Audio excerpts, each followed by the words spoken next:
In the fall of 2019 and winter of 2020, Competitive Wisconsin engaged in a series of executive briefing sessions around the state. Those sessions focused on research conducted by CWI and Deloitte on workforce shortages, competition for workers, and possible revenue streams.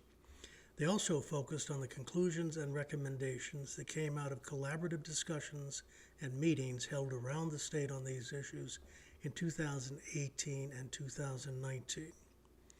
The research on workforce shortages made clear that shortages are driven by structural issues, that is, birth rates, aging, and low in-migration, and that current efforts to address skill gaps and do more with existing populations are important but insufficient to meet the shortages on the horizon.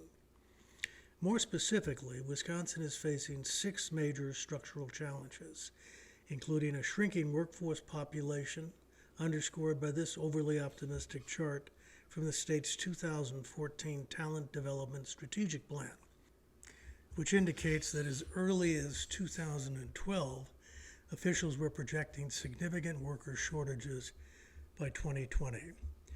These shortages are driven by a birth rate that has declined every year for half a century and is currently projected to remain flat for at least the next 20 years, all of which led to a steadily declining workforce replacement rate and what is now the lowest replacement rate in 30 years.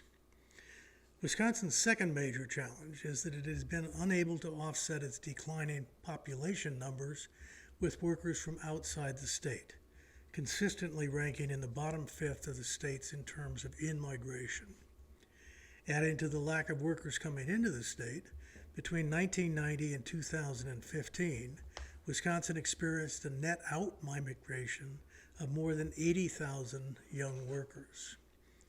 The state did experience a slight uptick in in-migration in 2017 and 18, but still began 2019 more than 110,000 workers short of the official projected 2020 need. And one element of the out-migration, the loss of thousands of college graduates, was particularly troubling because that loss paralleled an actual decline in the state's 35 to 54-year-old experienced worker population. The fourth structural challenge has been the marked slowing of the immigration rates into the state that has particularly affected employers in agriculture and manufacturing. The fifth major structural issue, a growing portion of our general and workforce population being 65 and older, is perhaps the most visible and acknowledged challenge.